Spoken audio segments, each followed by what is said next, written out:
মাংমারানির ভাই কতক্ষণ থেকে খবিস করছি রে শালা। ও শালা কি আগে রাতে ঘুমোবে না নাকি?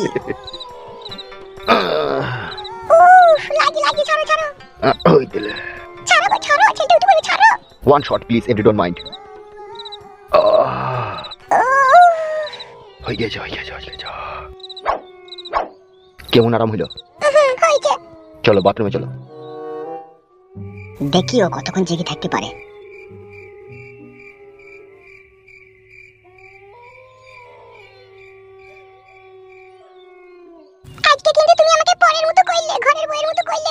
কড়াকড়ির সাথে ঘরের বইয়ের সাথে আর পরের সাথে কি সাথ গো? ও কি কথা তোমার আবার? ওইভাবে কেউ বুদ্ধ মারে, জ্বলছি সব আমার। জ্বলছে? জ্বলা তো কথা লয়।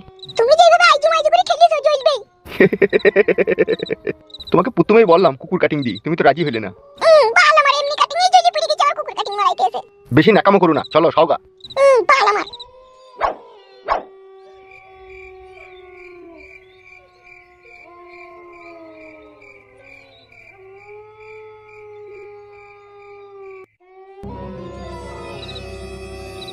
মুতে রাইতে মারে একটু মুটাতে।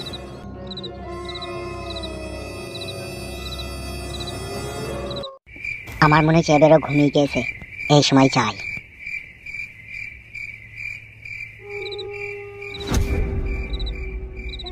এমএলএ বিকাশ দত্ত, তোকে মার্ডার করার পরেই মাঙ্গিনা বেগমকে আমি কাছে পাবো। তোর মৃত্যু আর কেউ আটকাইতে পারলো না। হামসাফার, তুই এত রাতে এখানে? কি ব্যাপার তুই এত রাতে এখানে? হামসাফার দাঁড়া, হামসাফার। লাগছে বড় ভাই। বল শুইরে বাচ্চা, আধেক রাতে আমার ঘরে কেন চাকুরি ঢুকেছিস বল? এমনি বড় ভাই। এমনি লয়, তুই সত্যি করে বল তোর মনে কি ছিল? বুঝতে পারছো না, হাতে যখন চাকু আছে তোমাকে মার্ডার করতে এসেছিল না? তাই নাকি হামসাফার? চুলটা ছাড়ো বড় ভাই, চুলটা ছাড়ো। বল তুই আধেক রাতে আমার ঘরে কেন এসেছিলি? বাবা বলছি। স্পষ্ট করে বল তুই কেন এত রাত্রে আমার ঘরে ঢুকেছিলি, নালে তুই তো আমাকে ভালোভাবে চিনিস। একটা কথা সাচ্চা হামসাফার, আমি কিন্তু পাক্কা আরামের বাচ্চা। ভয় লাগছে বড় ভাই। ভয় নাই, নির্ভয়ে বল। তোমাকে মার্ডার করতে এসেছিলাম। কি বলছিস শালা তুই? আর কোনোদিন এরকম হবে না বড় ভাই, অন্যায় হয়ে গেছে। খান কি ছেলে সুরের বাচ্চা, তাহলে আমি এতদিন দুধ কলা দিয়ে কাল সাপ পুষি? অন্যায় হয়ে গেছে বড় ভাই। তোর অন্যায়ের গোষ্ঠীর লেতার মারিলে সুরের বাচ্চা। ও বাবু, ও বড় ভাই, আর কোনোদিন করিস না ভাই। খান কি ছেলে সুরের বাচ্চা, আমি ঘুরে থাকি তো তোমাকে চাকু হইতে দিবে? ও বড় ভাই ভরতাম না, বড় ভাই ভরতাম, উড়ি মারি উড়ি। বোকা চোদা খান কি ছেলে সুরের বাচ্চা। ও বাবু উড়ি মারি। বল শালা, সুরের বাচ্চা আমাকে মারতে পারি? বল শালা। ও বড় ভাই, একটা মেয়ে ছিল। ও বড় ভাই, একটা মেয়ে ছিল। উড়ি বাবা সুধীর ভাই আগে কয়েস ফের দেবো নাকি? শালা আমি তো কাল সব খুশি। বোকা চোদা সুরের বাচ্চা, তোমার শালা।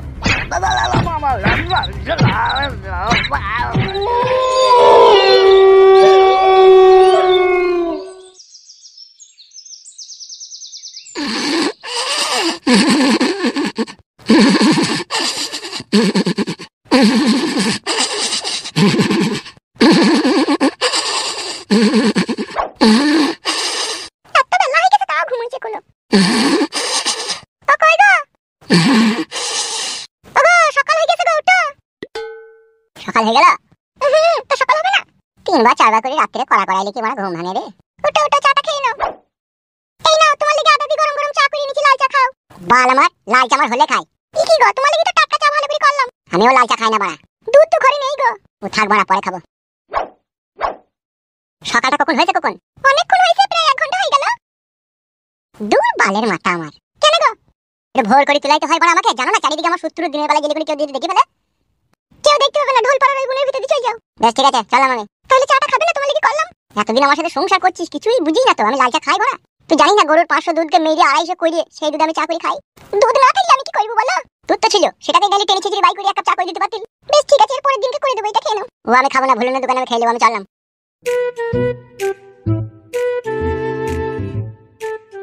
এতদিন পর আমার স্বামীটা একটু ভালো হইল। তো এইভাবেই তুমি আমাকে ভালোবেসে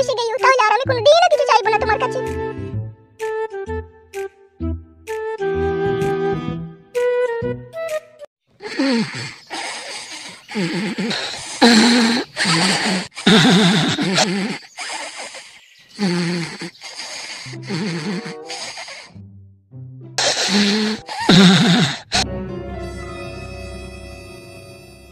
হয়ে গেল না কি না? সকালই তো হয়ে গেছিল। সকাল হয়ে গেল এখনো খাইতে এলো না, কি ব্যাপার? ও কই গো তোমরা? ওগো সকাল হয়ে গেছে গো। ও কই গো? সকাল হয়ে গেল তারপরে তোমরা সব মরণ ঘুম ঘুমাইছো নাকি? ও ভাবি হামসাফার এমএলএ বিকাশদত্ত সাহেবের মাথা কেটে চলে যায়। ঠান্ডা কেটে নিয়ে এসে রে, ঠান্ডা কুকুর বাচ্চা। কি ব্যাপার, হামসাফার আসেনি? বালে এসে মানে ছোড়া। কি বলছো বৌদি তুমি? সে কাল রাত্রি 8টার সময় এমএলএ সাহেবের মাথা কাটতে গেছে আর সকাল 8টা বাইকে চলে এখন আসেনি সে। আমি আর বউ পাবো না রে। শালা হামসাফার ভারী চিন্তা দিয়ে গেল তো। সেটাই তো আমারও চিন্তা হচ্ছে, ধরা পড়ে গেল না তো আবার। এখন তাই বাকি করে বলবো বৌদি? যদি মারা ধরা পড়ে যায় তাহলে তো ঘায়ের উপরে বিষ ফোড়া হয়ে যাবে তো। হামসাফার কি লাচুদা তোমাকে বললি যেমন করে হোক এমএলএ বিকাশদত্ত সাহেবকে মার্ডার করে তার কল্লাটাকে কেটে আনবো। এবার কি হবে তাহলে ভাবে? কই রে কেলো? বৌদি কই গো? ফুটু নাকি? হ্যাঁ হ্যাঁ আমি সেই হতভাগা। সোজা চলে এদিকে আয়। কি ব্যাপার? প্ল্যান তো সব গড়বড় হয়ে গেল গো। কেন হামসাফার এমএলএ সাহেবের কাছে যায়নি? যেয়েছে তো বড় কাল রাত 8টায়, এখনো পর্যন্ত তো সেইলো না। সকাল 8টা বেজে গেল। ইরি বড়া শালা তাইলে ফেসে গেল নাকি? ওইটাই তো আমরা এতক্ষণ থেকে চিন্তা ভাবনা করছি। ও মাই আমার কি হবে গো? আমি আর বউ পাবো না ফুটু ভাই। এই গুদমানি ভাই বউ বকরি মাথা খারাপ হয়ে যাবে চুদির ভাই। বুক কাচ্চুদা মানুষের আপদ বিপদ বুঝছি না তো শালা। কত আর কষ্ট সহ্য করব ভাই, কষ্ট সহ্য করতে করতে বুকের ভিতরটা ছালা পালা ধরে গেল। এ ধরবে মাংমারি ভাই চুকুর বসে থাক, শালাকে গুনে না উশারি মার দেবো শালাকে। ফুটু ওর কথা বাদ, দেখুন কি করবি সেটা বল। সত্যি করে হামসাফার আসেনি? তোমাকেও বাই লেভেল গাল দিতে ইচ্ছা হচ্ছে। বড় ভারী চিন্তার কথা তো মাংমারি ভাই ধরা পড়ে গেলে তো আবার আমাদের নাম যদি করে তাহলে ঘর ভেঙে দেবে মেরে। আমাদের নাম কি করে করবে? মানে আমাদেরকে তো দেখেইনি। তাহলে কি করবি ভাবছিস? ভাবি আমার শরীরের পানি শুকিয়ে গেছে। ওগো শোনো, তুমি ঘরের ভিতরেই থাকো, আমরা বাইরে বেরিয়ে গিয়ে দেখি কেসটা কি হয়েছে। আমি আগে থেকে বল দিচ্ছি ভাই, আমি বাইরে যাবো না, আমি ভিতরেই থাকবো। ভাই দেখে তো শালা সব কথাতে ফুরুম কাটে। ফুরুম লাই ঠিকই বলছে, আমার ভয় লাগছে। বে ভয় লাগছে বাড়ি পালাবে, শালা বলিয়ার দরকার নেই বাড়ি পালা। বাই যাবে, এত কষ্ট যখন করলাম আর একটু কষ্ট করে থেকেই যাবো, তারপরে যাবো বললি বাড়ি। হ্যাঁ ফুটু বলো কালু ভাই। কালো কুকুর যেটা বলছে সেটা কর, আমরা বাইরে বেরিয়ে গিয়ে দেখিছো কি কদর কি ঘটেছে। চলো কালো কুকুর ভাই, তোমার সাথে যাবো আমরা। তুমি কি বলছো গো? যাও গিয়ে দেখে এসো, আমি এখানেই থাকবো। বেশ ঠিক আছে, আমি চললাম। ফালতু বলো। তোর বৌদির কাছে চুপচাপ বসে থাকবে, ঠিক আছে? বেশ ঠিক আছে। কই চলো দেখছি বাইরেকার ঘটনাটা কি ঘটেছে, চলো। হ্যাঁ এসো। আগে শোনো। বলো। পার্টি অফিসে যাওয়ার দরকার নাই, সাইড থেকে আড়াল থেকে সবকিছু দেখে চলে আসবে, বুঝতে পেরেছো তো? হ্যাঁ তুমি সাবধানে থাকবে বলে তোমাকে চিন্তা করতে হবে না। বেশ ঠিক আছে যাও। জিন্দিগিটা বড় পেঁয়াজ পাতার মতো গন্ধ হয়ে গেল। পৃথিবীতে কত রকম মেয়ে আছে, কেউ নিজের স্বামীর জন্য নিজের জীবন দিয়ে দিচ্ছে, কেউ আবার নিজের স্বামীর জীবন নিয়ে নিচ্ছে। তোমার মতো মেয়ে যদি আমার কপালে জুড়তো না, তাহলে আমার জীবনটা আলোয় আলোয় আলোয় আলোয় ভরে যেত। কি বলছো গো তুমি? ঠিকই বলছি বৌদি আমি। তুমি কত ভালো, তুমি কত সুন্দর। তাই নাকি?